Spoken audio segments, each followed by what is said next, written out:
Hello everyone. Welcome to my YouTube channel, Student 360.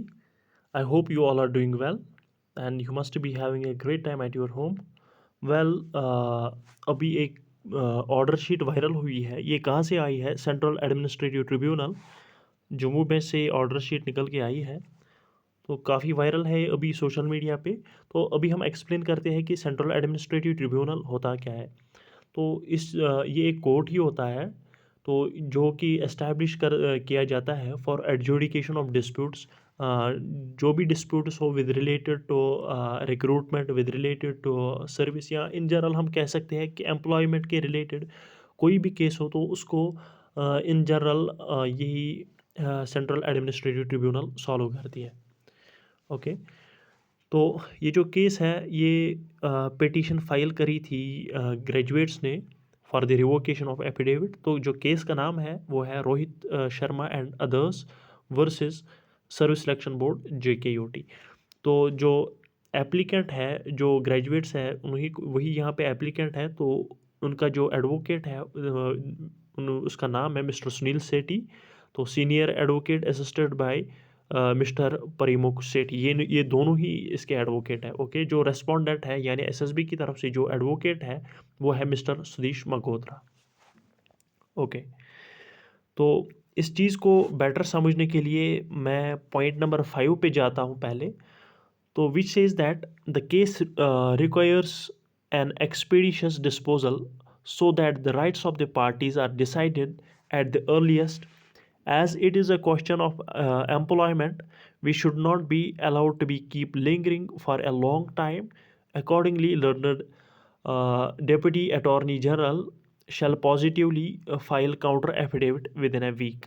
तो जो deputy attorney general है यानी जो रेस्पोंडेंट की तरफ से एडवोकेट है, जो रेस्पोंडेंट एडवोकेट है, तो इसमें कहा गया है कि ये जो केस है क्लास 4th का, तो इसको ज़्यादा देर तक नहीं खींचेंगे। सो ये एम्प्लॉयमेंट के रिलेटेड केस है, so it shall not be keep lingering for a long time. तो एक्सपेक्ट करते हैं कि जो डिसीजन है वो जल्द ही आएगा। वेल, क्वेश्चन पॉइंट नंबर 4 पे जो लिखा है, in the mean while till the final disposal of the original application 29 posts of class 4th employees in various departments of the government be kept reserved till the next date of hearing before the bench। देखिए क्या है कि जो जज है उन्होंने जो decision है, जो फाइनल डिसीजन है वो रिजर्व कर रखा है। जो फाइनल डिस्पोजल है, फाइनल जजमेंट है, वो रिजर्व करके रखी है। रिजर्व का मतलब क्या है कि जो रिटन सबमिशंस है वो दोनों साइड से ली है, एप्लीकेंट के साइड से भी और रेस्पोंडेंट की साइड से भी। जो भी आर्ग्यूमेंट्स है, जो भी एविडेंसेस है, वो दोनों तरफ से उन्होंने सुनी है, वो दोनों तरफ से उन्होंने कलेक्ट करी है। ओके।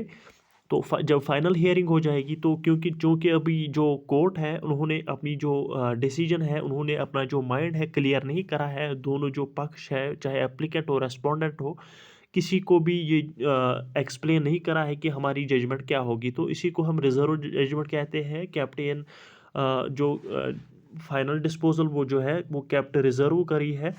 तो इसमें क्या होता है कि जो जज है वो applies its mind to all decisions of superior courts, जैसा कि मैंने ऑलरेडी एक्सप्लेन करा है। जो पिछली वीडियो हमारी थी आर ग्रेजुएट्स एलिजिबल, जिसकी लिंक मैंने डिस्क्रिप्शन में दे दी है, आप चेक कर सकते हैं वो। इसमें मैंने बताया था कि जो ऑलरेडी केस लाज है जिनमें जो हायर क्वालिफिकेशन वाले लोग थे उनको निकाला गया था, उनको बोला था कि आप ओवर क्वालिफाइड हो फॉर दिस जॉब। तो यही चीज़ें जज भी देखता है, यही चीज़ें जज भी अप्लाई करता है। वो अपना माइंड अप्लाई करता है, वो कॉन्स्टिट्यूशन अप्लाई करता है, वो प्रेसिडेंट्स देखता है कि ऑलरेडी इस पे कोई प्रेसिडेंट तो नहीं है। तो वो सारी चीज़ें वो कलेक्ट करके जो फाइनल डिसीजन है वो बता देंगे। अब क्या है कि जो काउंटर एफिडेविट है, काउंटर एफिडेविट है मीन्स काउंटर एफिडेविट यहाँ पे जो रेस्पोंडेंट है उनको काउंटर एफिडेविट फिल करना है। तो उसमें बताना है कि क्या मतलब और भी कोई चीज़ है, जो भी कोई फ्रूटफुल चीज़ होगी इस केस के रिलेटेड, तो काउंटर एफिडेविट में उन्होंने वो फाइल करनी है। Okay. Be filled with in 4 weeks. 4 महीने का 4 हफ्तों का टाइम दिया है, दैट्स 1 मंथ का टाइम दिया है इनको।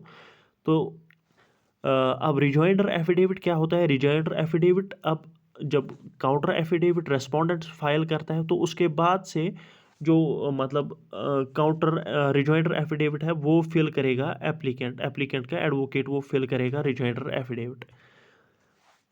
तो अब इस चीज़ से हमें क्या समझ आता है? इस चीज़ से हमें यही समझ आता है कि स्टे तो नहीं लगने वाला है, नंबर 1। नंबर 2 इज़ जैसा कि 5th पॉइंट में कोर्ट ने ये क्लियर करा है कि इसमें हम ज़्यादा टाइम नहीं देंगे, क्यों, और जो जजमेंट है वो हम एक्सपेक्ट करते हैं। तो यही चीज़ें निकल के सामने आती है। तो अब मैं पर्सनली यही सोचता हूँ कि जो फाइनल डिसीजन है मेरे हिसाब से, पर्सनली मैं सोचता हूँ कि जो जजमेंट है वो till the end of August judgment आ गई होगी। तो हर किसी को पता चल जाएगा कि कौन एलिजिबल है और कौन एलिजिबल नहीं है। ओके, आई होप आपने ये जो वीडियो है एंजॉय करा होगा। हमारे साथ जुड़िए रहे, और भी वीडियोस आने वाले हैं इसी रिलेटेड। तो stay connected, subscribe to our YouTube channel and press the bell icon to get notified for every new video. Thank you so much, thank you, bye.